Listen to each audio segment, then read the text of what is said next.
शिव और सती की अमर प्रेम कहानी, सती कथा।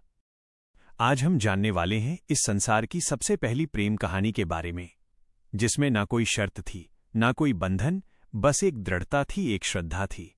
इस कहानी में रंग भी है और दुख का संग भी। ये है शिव और सती की अमर प्रेम कहानी, जिसमें प्रेम है, त्याग है और अंत में एक नई शुरुआत है। तो आइए जानते हैं इस महान प्रेम कथा को, सती कथा को। भाग 1, जन्म और अनकहा प्रेम। सृष्टि के आरंभिक काल की बात है, जब ब्रह्मा ने अपने मानस पुत्रों को रचा। उन्हीं में से एक थे दक्ष प्रजापति, अत्यंत बुद्धिमान परंतु उतने ही अहंकारी। दक्ष को अपनी योग्यता, अपनी शक्ति और अपने सृष्टिकर्ता के कुल से उत्पन्न होने का बड़ा अभिमान था।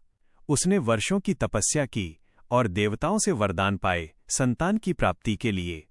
उसकी यह तपस्या रंग लाई और उसे एक अत्यंत दिव्य कन्या की प्राप्ति हुई, वही जिसे हम आज देवी सती के नाम से जानते हैं। सती का जन्म किसी साधारण कन्या की भांति नहीं हुआ था। उनका स्वरूप स्वयं शक्ति का अंश था। कहते हैं वो स्वयं आदि शक्ति का अवतार थी। दक्ष को अपनी पुत्री पर गर्व था, लेकिन साथ ही उसके मन में एक अभिलाषा थी कि वो अपनी इस कन्या का विवाह किसी महान देवता, किसी वैभवशाली राजकुमार या किसी प्रतिष्ठित गृहस्थ से करेगा। उसे यह कल्पना भी नहीं थी कि उसकी पुत्री का हृदय वहां बन चुका है, जहां वैभव का कोई मोल नहीं, जहां वैराग्य ही आभूषण है, भगवान शिव। देवी सती बचपन से ही विचित्र स्वभाव की थी। अन्य कन्याओं की तरह ना तो उन्हें श्रृंगार में रुचि थी, ना ही राजसी जीवन की भव्यता में। जब जब वो शिव की चर्चा सुनती, जब किसी आर्षी द्वारा शिव की महिमा का वर्णन होता, उनका हृदय गहरे भावों से भर उठता। शिव जो श्मशानवासी हैं, जो मृग चर्म धारण करते हैं, जो भस्म रमाते हैं और सर्पों को आभूषण की तरह पहनते हैं, आम कन्याओं के लिए यह भय का कारण होता, पर सती के लिए यही शिव उनके अंतर्मन में बस चुके थे। धीरे धीरे ये आकर्षण भक्ति में बदला और भक्ति प्रेम में। भाग 2, तपस्या और दिव्य विवाह। अब सती का एक ही लक्ष्य था, शिव को पति रूप में प्राप्त करना। पर यह मार्ग आसान नहीं था। जब दक्ष को सती की इच्छा का आभास हुआ तो वह क्रोधित हो उठा। उसकी आंखों में तो शिव एक जंगल में भटकने वाले योगी मात्र थे। उसने सती को समझाने का प्रयास किया कि वो किसी योग्य, राजसी और सम्माननीय वर को चुने, पर सती अब निर्णय कर चुकी थी। उन्हें किसी धन, वैभव या पद की आवश्यकता नहीं थी। उन्हें चाहिए था वह परम पुरुष जो संन्यास में भी पूर्ण है, जो मौन में भी संपूर्ण है। और इसी लक्ष्य के लिए सती ने आरंभ की कठोर तपस्या। पर्वतों की गुफाओं में, प्रचंड वायु और वर्षा के बीच सती ने भोजन तक त्याग दिया। उन्होंने पृथ्वी पर बैठकर, खुले आकाश में, बिना निद्रा केवल शिव के ध्यान में लीन रहकर दिन, सप्ताह और महीनों का तप किया। देवताओं तक को आश्चर्य हुआ कि एक कन्या इतनी कठोर तपस्या कैसे कर सकती है। और जब उनकी तपस्या की अग्नि ने त्रिलोक को प्रभावित करना शुरू किया, तब अंततः भगवान शिव ने उनकी भक्ति को स्वीकार करने का निर्णय लिया। अनंत उनकी भक्ति से प्रसन्न होकर शिव प्रकट हुए। शिव मुस्कुराए और एक क्षण में वह उस तपस्विनी के समक्ष प्रकट हो गए। जैसे ही सती ने अपनी आंखें खोली, उनके सम्मुख खड़े थे वही जिनके लिए उन्होंने सब कुछ त्याग दिया था। शिव ने उनके तप, प्रेम और अटल श्रद्धा को देखा और कहा, हे देवी, तुम्हारा प्रेम मुझे बाध्य करता है। आज मैं तुम्हें अर्धांगिनी के रूप में स्वीकार करता हूं। इस वचन के साथ पूरे ब्रह्मांड में आनंद की लहर दौड़ गई। फिर आया वो शुभ दिन जिसका साक्षी स्वयं ब्रह्मा, विष्णु और सारे लोक हुए, शिव और सती का दिव्य विवाह।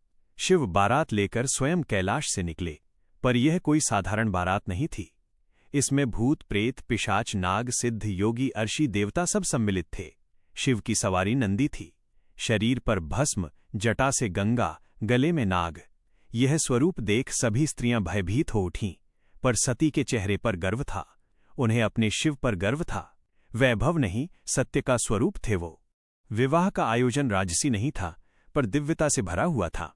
स्वयं ब्रह्मा ने मंत्रोच्चारण किया, विष्णु ने कन्यादान किया और समस्त लोगों ने इस मिलन का स्वागत किया। यह केवल दो आत्माओं का नहीं, सृष्टि के दो मूल तत्वों शिव और शक्ति का मिलन था। लेकिन इस भव्य विवाह में एक स्थान रिक्त रहा। सती के पिता दक्ष प्रजापति, वो नहीं आए। ना ही कोई संदेश भेजा, ना ही कोई आशीर्वाद, क्योंकि उनके लिए यह विवाह एक अपमान था, एक चुनौती उनके अभिमान को। उनके अनुसार ये मिलन योग्य नहीं था और यहीं से प्रारंभ हुआ उस अग्निकुंड का बीज जो आगे चलकर पूरे यज्ञ को जला देगा। भाग 3, दक्ष का यज्ञ और सती का अपमान। समय धीरे धीरे बीतता है। कैलाश पर्वत पर प्रकृति की गोद में शिव और सती अपना वैवाहिक जीवन शांतिपूर्ण और आनंद से व्यतीत कर रहे हैं। लेकिन इसी बीच एक और स्थान पर कुछ और ही चल रहा था। राजा दक्ष के मन में सती के शिव से विवाह को वो अभी तक स्वीकार नहीं कर पाया था। उसका घमंड उसे एक विशाल यज्ञ के आयोजन की प्रेरणा दी। दक्ष ने यज्ञ का आयोजन बड़ी धूमधाम से किया। ऐसा यज्ञ जिसमें समस्त देवताओं, ऋषियों, सिद्धों और लोकपालों को निमंत्रण भेजा गया। ब्रह्मा से लेकर इंद्र तक हर कोई आमंत्रित था, परंतु एक नाम उसमें अनुपस्थित था, महादेव शिव का। ये कोई भूल नहीं थी, यह था दक्ष का जानबूझकर किया गया निर्णय। जब यज्ञ की तैयारियां चल रही थीं, उसी समय सती ने इस आयोजन की बात सुनी। किसी ने उनसे कहा, माता, आपके पिता दक्ष ने एक महान यज्ञ का आयोजन किया है जिसमें सारे देव, ऋषि और ज्ञानी आमंत्रित हैं। सती का हृदय कांप उठा। जब स्पष्ट हो गया कि शिव और उन्हें जानबूझकर न बुलाया गया है, तब उनके भीतर कुछ टूट सा गया। एक ओर पुत्री का धर्म उन्हें पिता के यज्ञ में खींच रहा था, तो दूसरी ओर पत्नी का धर्म उन्हें शिव की मर्यादा का ध्यान रखने को कह रहा था। अंततः सती ने शिव से निवेदन किया, स्वामी, मैं उस यज्ञ में जाना चाहती हूं। शायद ये कोई भूल हो और मेरा जाना उस विघटन को रोक सके। शिव जानते थे कि ये आमंत्रण विहीन आयोजन एक साधारण यज्ञ नहीं है। उन्होंने शांत स्वर में सती से कहा, हे प्रिय, जहां सम्मान न हो वहां स्वाभिमान को ले जाना व्यर्थ है। परंतु सती व्याकुल थी। उन्होंने पुनः प्रार्थना की, प्रभु, मैं केवल एक पुत्री के रूप में वहां जाना चाहती हूं। मैं पिता से बात करूंगी। शिव ने इस बार उन्हें अनुमति दे दी। सती ने कैलाश से विदा ली, अकेले, बिना किसी दूत या सम्मान के। भाग 4, आत्मदाह और वीरभद्र का क्रोध। सती जब यज्ञ स्थल पर पहुंची तो उनके मन में उम्मीद थी कि पिता के नेत्रों में बेटी को देखकर कोमलता जगेगी। लेकिन जब उन्होंने यज्ञ स्थल में प्रवेश किया तो सन्नाटा पसर गया। कोई स्वागत नहीं हुआ, कोई आसन नहीं दिया गया। सती ने पिता की ओर देखा, धीमे स्वर में कहा, पिताश्री, क्या आप नहीं चाहेंगे कि आपकी पुत्री भी इस पावन यज्ञ में सम्मिलित हो? दक्ष ने ठंडी हंसी के साथ उत्तर दिया, पुत्री, जिस दिन तूने उस नग्न, भस्म रमाए, शमशान में विचरने वाले अवघड़ को अपना पति चुना, उसी दिन तू मेरी पुत्री नहीं रही। दक्ष का स्वर ऊंचा हो रहा था और उसके शब्द जैसे शिव के लिए विष से भरे बाण हों। यह सुनकर सती की आत्मा कांप उठी थी। यह केवल अपमान नहीं था, यह शिव के उस स्वरूप का तिरस्कार था जो समस्त सृष्टि का आधार है।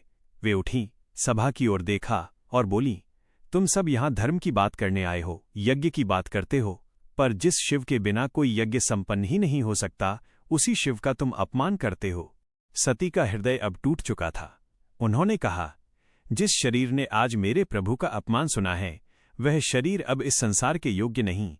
और वे सीधे यज्ञ कुंड की ओर बढ़ीं। उन्होंने अपने नेत्र बंद किए, शिव का स्मरण किया और अग्नि में कूद गई। उनके चेहरे पर भय नहीं था, बल्कि एक शांति थी, एक समर्पण था जो पूरे यज्ञ मंडप को झकझोर गई। कैलाश पर शांति थी, पर वो शांति तूफान से पहले की थी। जब भगवान शिव को ये ज्ञात हुआ कि उनकी अर्धांगिनी अग्नि में समर्पित हो गई, तो उनके हृदय में तूफान उमड़ पड़ा। शिव अपनी समाधि से उठे, उनकी जटाएं लहराईं, नेत्र रक्तिम हो उठे और सारा ब्रह्मांड कांप उठा। फिर अपने दोनों हाथों से अपनी जटाएं पकड़ी और उन्हें पृथ्वी पर पटक दिया। उसी क्षण पृथ्वी फटी और उस क्रोध की ज्वाला से प्रकट हुआ एक रूप भयंकर, तेजस्वी और अजय वीरभद्र। वीरभद्र प्रचंड गति से दक्ष के यज्ञ की ओर बढ़ चला। जैसे ही वीरभद्र यज्ञ स्थल पर पहुंचा, आकाश में अंधकार छा गया। उसने बिना रुके पहले यज्ञ वेदी को तोड़ा, फिर वेद पाठ करने वाले ब्राह्मणों को हटाया। अंततः वो दक्ष के सामने पहुंचा। वीरभद्र ने अपनी तलवार से दक्ष का सिर धड़ से अलग कर दिया। पूरी सभा में सन्नाटा छा गया। देवता स्तब्ध रह गए। यज्ञ की अग्नि बुझ गई और पृथ्वी पर सिर्फ राख रह गई। भाग 5, शिव का तांडव और शक्तिपीठों की उत्पत्ति। अब वो क्षण आया जब शिव स्वयं यज्ञ स्थल पर पहुंचे। उन्होंने सती के जले हुए शरीर को देखा। शिव ने धीरे से कांपते हाथों से अपनी सती को बाहों में उठा लिया। उनकी आंखों से आंसू थे और फिर वो चल पड़े। शिव सती के शव को अपनी गोद में लिए पूरे ब्रह्मांड में भटकने लगे। ब्रह्मांड असंतुलित होने लगा। देवता भयभीत हो उठे। तब सभी देवता भगवान विष्णु के पास पहुंचे और उनसे सृष्टि को बचाने की प्रार्थना की। तब विष्णु ने अपना सुदर्शन चक्र चलाया। जैसे ही सुदर्शन चक्र चला, उसने सती के शरीर को टुकड़ों में विभाजित कर दिया। जहां जहां सती के अंग गिरे वहां दिव्य ऊर्जा फैल गई। पृथ्वी के वे स्थान शक्ति से भर उठे और वहीं बने शक्तिपीठ। ये उस अमर प्रेम की गवाही थे। कुछ स्थानों पर सती की आंखें गिरी, कहीं उनका हृदय, कहीं उनके केश, तो कहीं उनके चरण, और हर स्थान एक केंद्र बन गया मां शक्ति का। यही वे स्थान हैं जिन्हें आज हम कामाख्या, वैष्णव, ज्वाला, हिंगलाज और तारापीठ जैसे नामों से जानते हैं। शिव अंततः हिमालय लौटे, पर अब वह ध्यान मग्न हो गए। वर्षों तक एक चट्टान की भांति बैठ गए, समाधि में डूबे, न शब्द, न गति, न भावना, बस मौन और सती की स्मृति। यह अंत नहीं, ये शुरुआत है। सती के बलिदान से जो प्रेम जला था, वही आग पार्वती के रूप में फिर फलने वाला था। यह शुरुआत है एक अमर, अनसुनी और अनोखी प्रेम कहानी की। ये शुरुआत है शिव और पार्वती की। ये शुरुआत है एक